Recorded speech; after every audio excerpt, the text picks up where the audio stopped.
नमस्कार, आदाब, सत श्री अकाल। मैं हूं अनवर चौहान। आप देख रहे हैं जुर्म की दुनिया के नायाब किस्से। आज का किस्सा है दुलीचंद कांड का। बड़ा मशहूर हुआ था ये दुलीचंद कांड।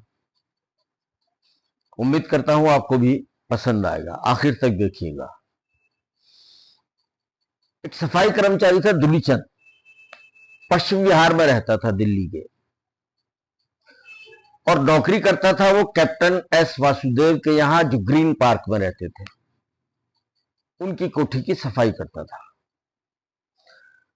कैप्टन एस वासुदेव की ग्रीन पार्क में ही कुछ दूरी पर एक और कोठी थी जो बंद पड़ी रहती थी। उसकी भी सफाई करने वो जाया करता था, हफ्ते में एक दिन। एक दिन अकेला होता था। एक दिन जब उसकी सफाई करने गया तो उसके दिमाग में क्या खुराफात आई। उसने कहा, ये जो बंद अलमारी पड़ी हुई है, इसे खोल के देखा जाए, इसमें है क्या। वो कोशिश कर रहा था, कई दिनों से कई बार कोशिश कर चुका था। एक दिन वो अलमारी खुल जाती है। जुगाड़ से ही उसने कोई चाबी नकली लगा करके, उसमें ठोका पीटी करके, वो उस चाबी से अलमारी खुल जाती है। अब जब अलमारी खोल के देखी तो दंग रह गया। 500 के नोटों की गड्डियां लगी हुई थी उसके अंदर। उसने एक गड्डी उठाई, बाकी अलमारी को ऐसे ही बंद कर दिया। जो चाबी थी मालिक के यहां दी और अपने घर चला गया। हफ्ते में एक रोज वो उसकी सफाई करना आता था। जब भी आता था, एक नोट की गड्डी निकालता, अलमारी को ऐसे ही बंद कर दिया करता। महीने में इस तरह से उसके पास 2 लाख रुपये आने लगे। जब 2 लाख रुपये आने लगे तो उसका रहन सहन बदल गया, खाने का तौर तरीका बदल गया।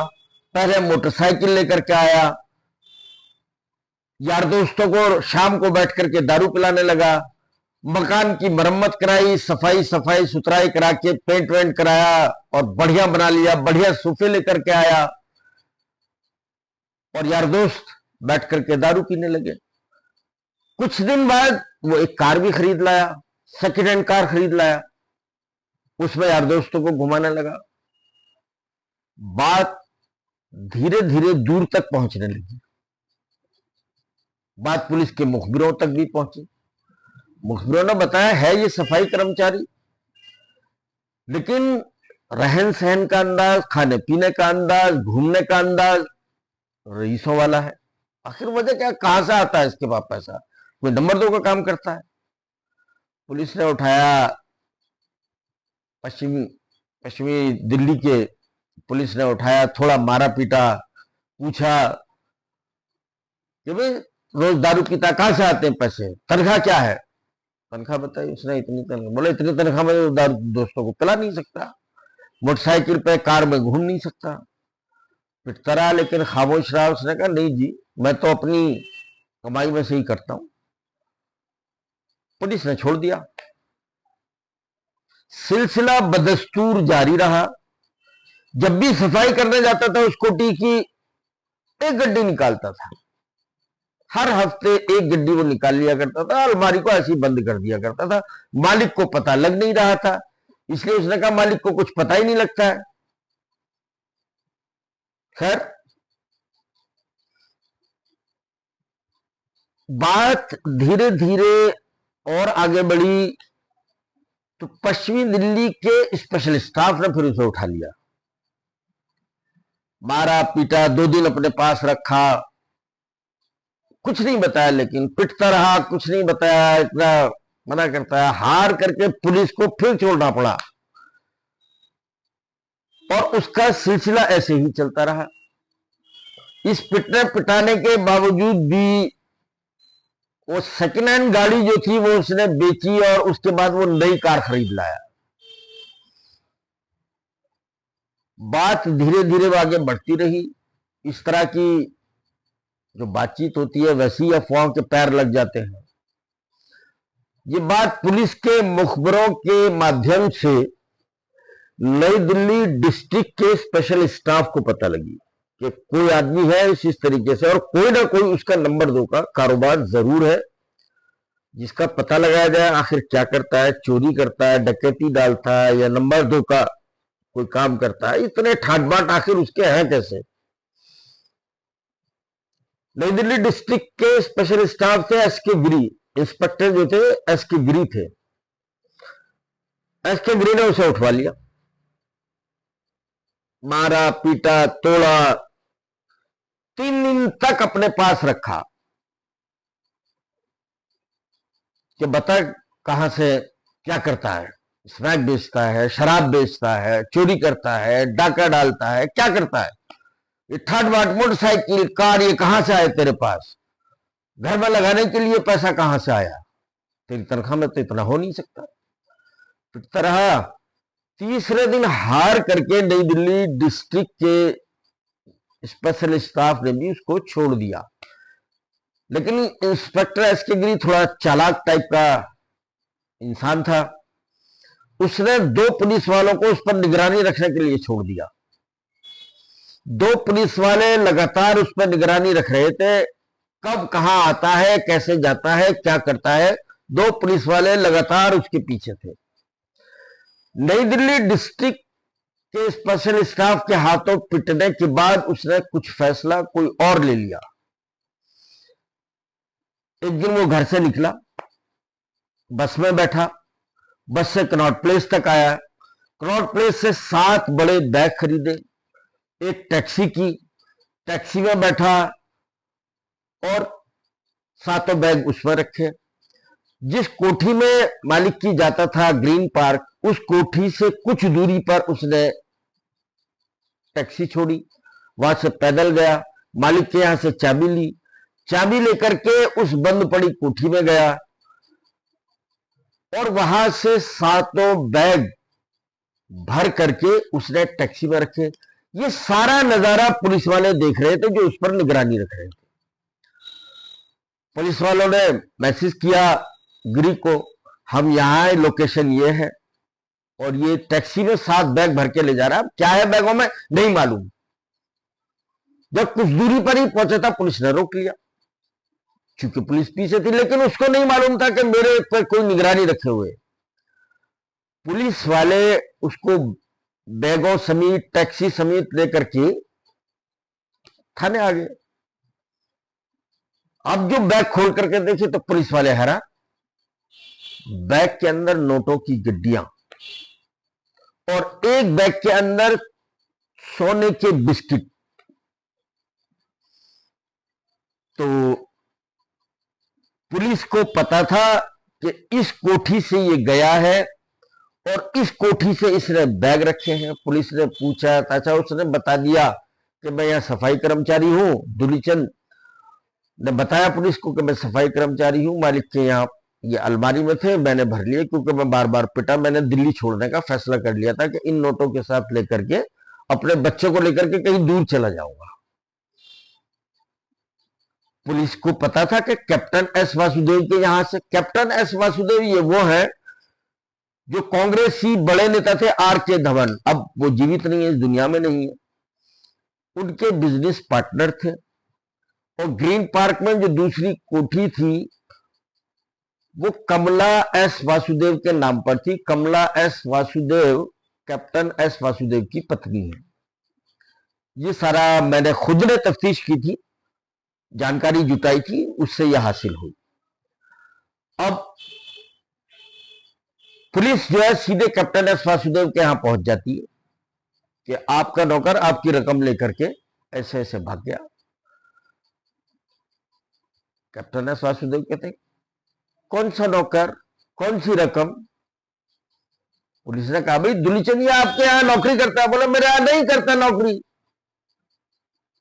मैं नहीं जानता इसको, और कोई रकम नहीं है मेरी, मैं पहचानता भी नहीं हूं, और मेरी ना कोई रकम है ऐसी। पुलिस हैरत में पड़ गई। बोले भाई आपके यहां से, इस कोठी से इसने 7 बैग रखे हैं, हमने देखा है, और ये लेकिन बोले, लेकिन कैप्टन एस वासुदेव अपनी बात पर अड़े रहे। उसने कहा ना मैं इसे जानता हूं, ना मेरा ये नौकर है, ना मेरी ये रकम है। पुलिस वापस थाने आ जाती है, अपने आला अधिकारियों को इसकी जानकारी देती है। शायद मुझे ऐसा महसूस होता है कि ये ब्लैक मनी थी। यदि वो कैप्टन एस वासुदेव उसको कबूल कर लेते तो उसका हिसाब देना पड़ता। हिसाब शायद उनके पास नहीं था, इसलिए उन्होंने इनकार कर दिया। पुलिस के आला अधिकारियों को इसके बारे में जानकारी दी गई।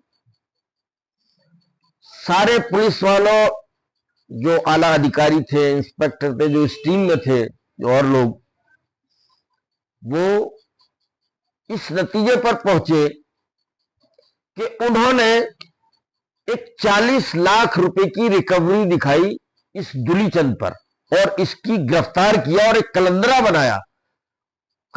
मुकदमा दर्ज नहीं किया, कोई कलंदरा बनाया और उसमें लिखा कि इस लड़के को हमने आवारागर्दी का कलंदरा था वो, क्या आवारगी करते हुए पकड़ा। इसके पास से 40 लाख रुपए मिले और 4 सोने के बिस्किट। और इस लड़के का कहना है कि ये रकम उसने एसके मेहता नाम के एक स्मगलर की है, उसके यहां से मैं लेकर के भागा हूं।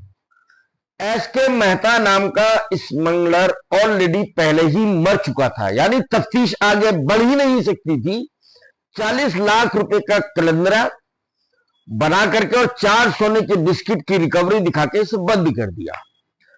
बाकी रकम का बंटवारा आपस में पुलिस वालों ने कर लिया। वो रकम तितर बितर हिस्सा बांट हो गया उसका। अब जाहिर सी बात है कि इस बंटवारे में जो हुआ, कोई नाराज रह गया और मेरा इन्फॉर्मर था। उसने तुरंत ही रात को, मैं अच्छी तरीके से याद है मुझे कि इस स्टोरी को, रात का वक्त था, लगभग 10 सवा 10 बज रहे थे। उसने मुझे फोन किया, मेरे इन्फॉर्मर ने, कि इस पूरा किस्सा कहानी सुनाई। उसने कहा 40 लाख रुपए की कुल रिकवरी दिखाई गई है, जबकि पूरी रकम 4.25 करोड़ रुपए थी और 12 किलो 600 ग्राम सोना था, जिसमें से 4 किलो 4 सोने के बिस्किट की रिकवरी दिखाई गई है। अब चूंकि इसकी कोई तफ्तीश नहीं कर सकता, हमने फटाफट खबर लिखी और नई दिल्ली डिस्ट्रिक्ट के उन दिनों डीसीपी हुआ करते आदित्य आर्या, उनका घर था पंडारा रोड पर। अब हमने स्टोरी फाइल की, लेकिन आखिरी वर्जन डीसीपी का जरूर चाहिए था, स्टोरी फाइल कर दी और हमने लिखा, स्टोरी का जो हेडिंग दिया कि दुलीचंद से बरामद रकम 40 लाख या 4.25 करोड़, क्वेश्चन मार्क लगा दिया आगे। आखिर में डीसीपी का वर्जन लेने के लिए हमने फोन किया डीसीपी को। डीसीपी ने कहा कि नहीं अनवर भाई, 40 लाख रुपए ही मिले हैं उससे, और कलंदरा हमने बना दिया। 40 लाख की रिकवरी है, जो कुछ है वो सब कुछ कागजों पर है। पुलिस का वर्जन यही था। लेकिन जब मैंने डीसीपी से बात की, उसके बाद मेरे पे लगातार कोशिशें होने लगी कि इस खबर को किसी तरह से रोक लिया जाए। मुझे ही नहीं, जो बॉस बैठे हुए थे उनको भी पता लगा। हमारे कई जो डायरेक्ट मुझे नहीं जानते थे, इनडायरेक्टली मुझे रिश्वत की ऑफर दी गई। 10 लाख रुपए से शुरुआत हुई और 1 करोड़ तक आगे कि 1 करोड़ रुपए आप ले लो, केवल इस स्टोरी को रोक लो। हमने कहा, बात जब ये मेरे तक आई कि 1 करोड़ रुपए की ऑफर जब मुझे मिली, तो बात ये मुझे आगे पहुंचानी थी। हो सकता था मेरी डेस्क पे या मेरे सीनियर इसमें हो सकता था कि कुछ गड़बड़ हो जाए। मैंने सीधे अपने संपादक जी को फोन किया और बताया कि इस तरीके से साहब, वो देर रात हो चुकी थी, घर अपने जा चुके थे। मैंने फोन पर उनसे घर पर बात की और बताया कि इसी तरीके से मुझे 1 करोड़ की ऑफर है कि इस खबर को मैं रोक लूं, बस। तो वो खबर छपी अगले दिन। खबर में हेडिंग था, दुलीचंद से बरामद रकम 40 लाख या 3.25 करोड़। खबर छपी। पार्लियामेंट सेशन चल रहा था। कांग्रेस के सांसद थे मृत्युंजय नायक। जब उन्होंने खबर पढ़ी तो संसद में इस पूरी खबर को पढ़ करके सुनाया और हंगामा हुआ पार्लियामेंट के अंदर। हो सकता है कि अगर 1 करोड़ रुपए में अगर मेरी नीयत खराब होती और मैं इस खबर को रोक लेता तो शायद वो शोहरत मेरे को नहीं मिलती जो पूरे सदन में पार्लियामेंट के अंदर हंगामा हुआ और पता लगा कि जनसत्ता अखबार में अनवर चौहान नाम का कोई रिपोर्टर है, उसकी ये स्टोरी है। वो जो शोहरत थी सदन की कार्रवाई में ये पूरा दर्ज है, जिस पर हंगामा हुआ, जिस पर हार करके होम मिनिस्टर को सीधे सीबीआई इन्वेस्टिगेशन के ऑर्डर करने पड़े। तफ्तीश शुरू हो गई, वो सिलसिला चलता रहा। पुलिस ने, लेकिन देखिए, जिस दिन ये खबर छपी है नेक्स्ट डे, चूंकि एक मामूली सा कलंदरा था दुलीचंद के खिलाफ, तो जाहिर सी बात है जमानत हो जानी थी। नेक्स्ट डे उसकी जमानत। तो पुलिस सीधे जब उसकी जमानत हो गई तो पुलिस घर वालों से, परिवार वालों से पहले तिहाड़ जेल पहुंच गई और उसको उठा लिया, उठा करके अपनी गाड़ी में डाल करके ले गई, क्योंकि सबूत जो था सिर्फ दुलीचंद था। एक बात और मैं बता दूं कि जब ये खबर छपी तो मेरे पास फोन आया कैप्टन एस वासुदेव का। उसने कहा, आपने किस आधार पर लिख दिया कि मेरे यहां से ये रकम मिली है, मैं आपके खिलाफ कानूनी कार्रवाई करूंगा, ये है वो है फला है डमका है। कैप्टन एस वासुदेव को मैंने कहा, उन दिनों लाखूबाई पाठक और पीवी नरसिम्हा राव का मामला सुर्खियों में था, तो मैंने कैप्टन एस वासुदेव को कहा कि पीवी नरसिम्हा राव के खिलाफ एक गवाह ने ही सब कुछ कर दिया है। खैर, उसके बाद कैप्टन एस वासुदेव का कभी मेरे पास फोन नहीं आया। सीबीआई की तफ्तीश शुरू हुई और सीबीआई की तफ्तीश में शुरू हुई, छापेमारी की सीबीआई ने, पुलिस वालों से कुछ रिकवरी भी हुई। सीबीआई ने इस मामले में एसीपी सूरजभान, इंस्पेक्टर एस के गिरी समेत और लगभग 6 पुलिस वाले इसमें गिरफ्तार हुए और ये तफ्तीश शुरू हो गई। पूछताछ इस सिलसिले में डीसीपी आदित्य कुमार से भी आदित्य से भी हुई, लेकिन आईपीएस लॉबी शायद आदित्य आर्य को बचा गई और बाकी पुलिस वाले इसमें गिरफ्तार हुए। तो आज का किस्सा हम यहीं खत्म करते हैं। किस्सा कैसा लगा, आपको पसंद आया हो तो मेरे चैनल को सब्सक्राइब कीजिएगा, शेयर कीजिएगा, लाइक कीजिएगा, मेरी हौसला अफजाई कीजिएगा, ताकि मैं आपको आगे नए नए और दिलचस्प किस्से सुनाता रहूं। इसी के साथ जय हिंद।